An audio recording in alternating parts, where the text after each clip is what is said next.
You ready?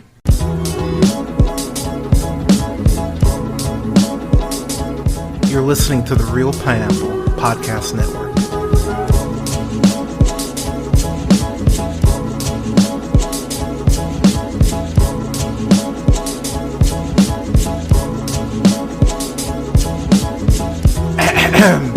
Good evening, ladies, gentlemen, days, and gays. This is the Real Pineapple. This is your humble host, Hunter, here. Hope you're having a great night, day, weekend, whenever you're checking this out. Happy Halloween month. I hope you're enjoying your October. I've got a review for another horror movie for y'all in the Blackening, which is directed by Tim Story, who admittedly has a bit of a spotty track record going through Tom and Jerry. I actually don't mind Tom and Jerry. It's not great, but Space Jam: A New Legacy is far worse. But Tom and Jerry, the latest Shaft film, which I actually do enjoy. Ride Along 2 and Ride Along Think Like a Man. First one's good, second one, eh. Oh god, what else? Fantastic Four. He did Fantastic Four, which, yeah. And he directed Taxi, which, god damn, Taxi's such a piece of shit movie. But he directed Barbershop and Indy Iree's Brown Skin music video. So it's again, very much a very mixed bag. But this film goes ahead and stars quite a few people of color, including Grace Byers. You most likely know. You probably know her from Empire. I watched maybe. God, I think I watched a season of Empire. What do you want me to say? But she was also on The Gifted as Reva, which I actually really dug her on The Gifted. Jermaine Fowler, you definitely know from from Coming to America, Sorry to Bother You, and The Drop, to name a few. He also voices James Jr. on Marvel's Moon Girl and Devil Dinosaur, which if you have not checked out Moon Girl and Devil Dinosaur, you need to check out Moon Girl and Devil Dinosaur. Melvin Gregg is also in this. You know him from Snowfall, which, goddamn, if you have not seen Snowfall, you need to watch Snowfall. He's also on American Vandal on the way back. I'm going to review Snowfall at some point. That's quite the undertaking, but I'm going to get to Snowfall at some point. And so there are other people who I'll get into. So, okay. Shout out to my friend Brandon, and shout out to Nick over at the Afternoon Tune. Both of them were telling me, like, Hunter, you'll dig this movie. And so, in prepping all these Halloween reviews for October, I really was kind of thinking, I'm like, okay, let's see what we want to go ahead and review. What do I want to knock out? And this is one of those movies that I've been wanting to watch anyway. And after watching it, I gotta say, I rented this originally. I think I paid like $3.99 to rent it, and then I just went ahead and bought it because I went, you know what? This is a movie I actually want to put into the Halloween rotation moving forward. This will be a movie I watch every year around Halloween time. I fucking adore this movie, and I have to give Tim Story some credit because I really was worried that all of the best jokes. And I think a lot of us feel like this, especially when we watch trailers for comedies. You get worried that the best trailers or the best jokes are in the trailer, and I was a little worried about that. And luckily, that is not the case. This is written by Tracy Oliver and Dwayne Perkins, who's also actually in the movie playing Dwayne. Go figure. Tracy Oliver, you know her from writing The First Wives Club, which is, I believe, that Tyler Perry movie, or that Tyler Perry show. It was a movie, and oh god, yeah, it is, yeah, First Wives Club. I don't know if that's in any correlation with the movie, because Tyler Perry had some. Oh, I think it was like Single Moms Club. But yeah, she went ahead and wrote for that. She went ahead and wrote for Harlem, which if you have not watched Harlem, that's on Amazon Prime Video. Definitely worth your time. And she wrote Girls Trip. So she definitely has some experience as far as writing stuff that tends to be successful. So the short answer as far as what this movie is about is seven friends go ahead and haven't seen each other in, I think they said like a decade, like since college. They've seen each other here and there, but as far as them all being gathered in one spot, it's been since college. So all these friends go ahead and decide to meet up at this cabin and go ahead and hang out and smoke and drink and party. And then, of course, wouldn't you know it, a mass killer shows up and basically says, I'm gonna fucking kill all of you. And it's one of those movies where, you've heard the concept of people getting trapped in a cabin in the woods. There's literally a movie called The Cabin in the Woods. So, so what is going to make this so different? And when we think about black horror, we obviously have to think about, stuff like what Jordan Peele has done and what Nia DaCosta did with Candyman and,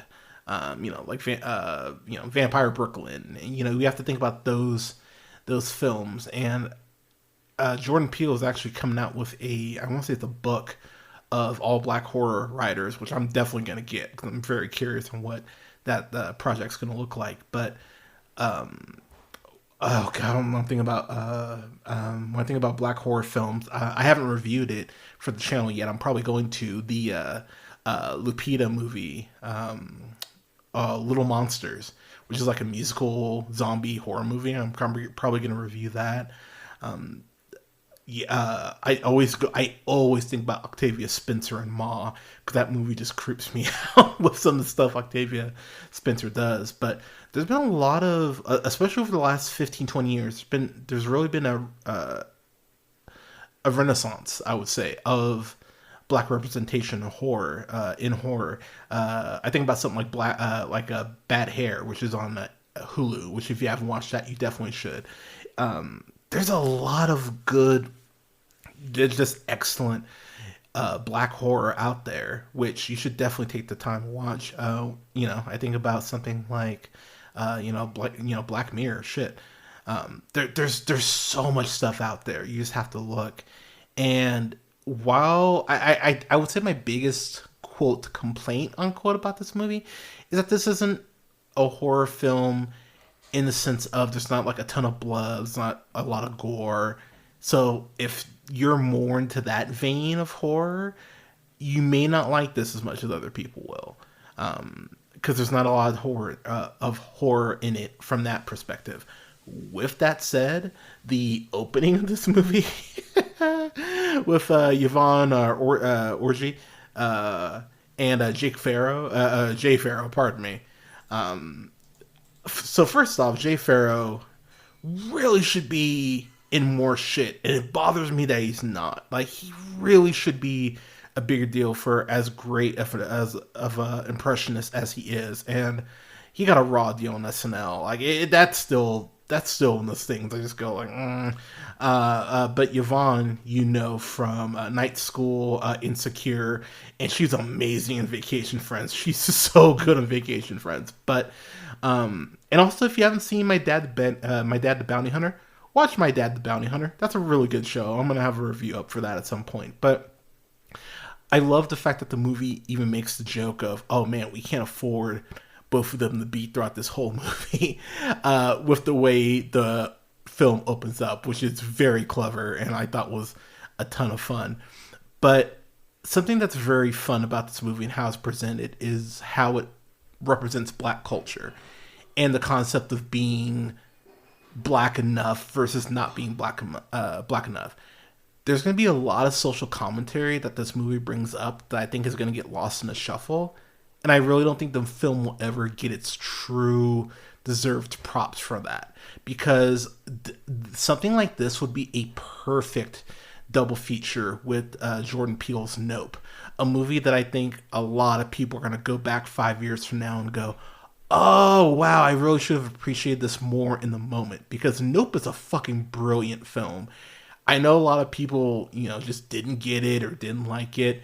That's not the film's fault. That's your fault for not getting the very clear goddamn message it's trying to go ahead and convey about how, there's a whole strike that's been happening in Hollywood because of the fucking point that Nope is trying to make. People, come on, all right? Like, sometimes critically think.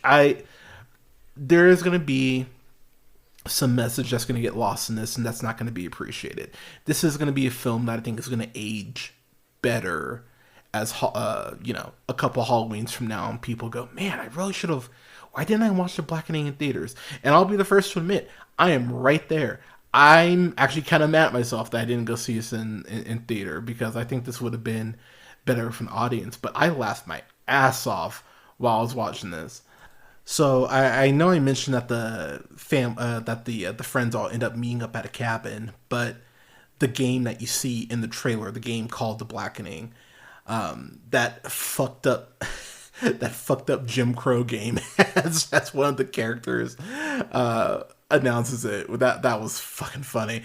One of my favorite lines in the whole film is, the game probably runs on racism. That's one battery that's not going out anytime soon. And I just went, shit, we're 5 minutes in and you're saying that. Shit. That is one thing about the movie that I really did appreciate. There's a lot of jokes that you're going to go, it might take a second. You might not be an instant laugh, but you go, oh shit. There were multiple points where I went, that's some good social commentary. And again, I really think a lot of that, unfortunately, is going to get lost in the shuffle. There's a whole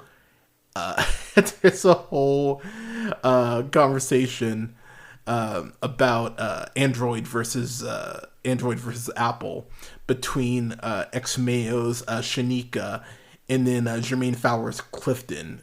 Clifton is very much portrayed as the Carlton of the group, and I love that whole conversation about Android versus Apple, because I hate that that's even a conversation. I have a Samsung, by the way. I was gonna say I like to upgrade my phone with whatever hard drive space I would like, but you can't do that with Android, at least with Samsungs anymore. So yeah, that was the only reason I really bought Samsungs before. Fuck, I might as well just turn Apple now. But I love that whole little debate that they have. And there are just these pockets where the movie, it's still obviously a part of the whole collective film, but there are these little side conversations that happen throughout the film that I went, oh wow, I actually like that you put a little side conversation here.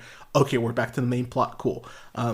It really does work, and the more that it kept going on, I went, this is really fun. The friend group gives each other shit in the way that you would give people that you've known for 10 plus years. I've talked about it on the show here. I'm in a couple fantasy football leagues, and I get shit from, oh man, Colin still gives me shit. By the way, I beat Colin today. Haha, suck it. But the humor and the way that they give each other shit is very believable when you think about people that you've known for this long. And without getting too much into some of the more dramatic elements of the film and among the friend group, the drama that is brought up is drama that I very much went, yeah, there is drama like this in most friend groups. And, sometimes it's just that drama that everyone's aware of that no one actually speaks on, or sometimes it comes out in ways that it does in this movie. And I really appreciate the way that they sprinkle some of the drama in, because there's some hard truths here that are said amongst a friend group that you go, you can only say something that real and that raw to people that you know that well. And it really does work when those more emotional beats are gone ahead and thrown in. Without spoiling anything, the whole reason why there's a killer and why everything is happening, it ties back to social commentary in a way that I went, I love the way you brought that all back. And it does it really makes you rethink everything that you've seen. And I love horror movies like that make you go, well, shit, what about this? Or what about this? Or does this person have a point? Or are they wrong? Like, it really does just make you question everything. And I found myself thinking about this movie hours after I watched it, which is something that for a comedy, you can't always say, you rarely say, I would say, for comedies, that you think about them from a social perspective hours after you've seen it. But this film does a great job of giving you something to really chew on while still keeping you very entertained. And my God, I was entertained this whole time. There's a question that the game asks about Friends, the TV show Friends, and I won't spoil the punchline, but it's one of my favorite laughs I've gotten all year. And I went, okay, just off that alone, you're at a B plus, because I actually had to pause the movie. I was crying so hard because I was laughing so much. I love that punchline. I went, yep, that's perfect. Bravo, whoever wrote this part in particular. Bravo, tip of the cap, top marks, everything. Just everything to you. God, I love the payoff that joke so much. So one of the lines I will spoil because I don't want to spoil the jokes in here, because part of the jokes, like part of the fun of this movie, are the jokes that I just found myself rolling over. There is a reference to O'Reilly's Auto Parts, and that's all I'll say. I won't spoil the punchline.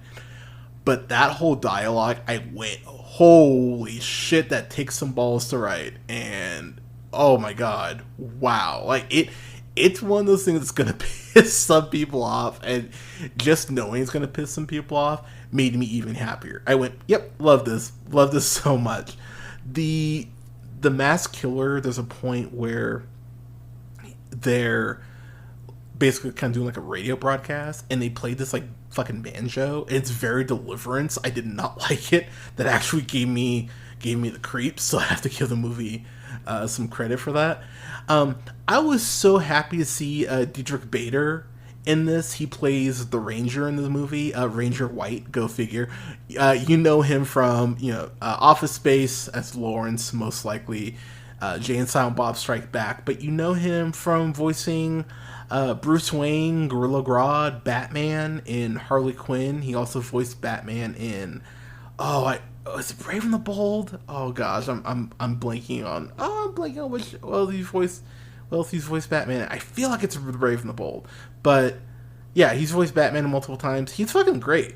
I was so happy to see him in this. You of course know him from Veep as well, but yeah, he was so awesome in this. I was like, I saw him, I was like, oh shit, let's go. So really happy to see him, and he has a great response to a cookout question. And again, I won't spoil the punchline, but his response to this whole dialogue about black people and cookouts is something I went, fuck, that is actually brilliant. I can't critique that at all. It's such a wonderful surprise. That's the biggest compliment I can give this movie. It kept surprising me over and over and over again. And I was having so much fun.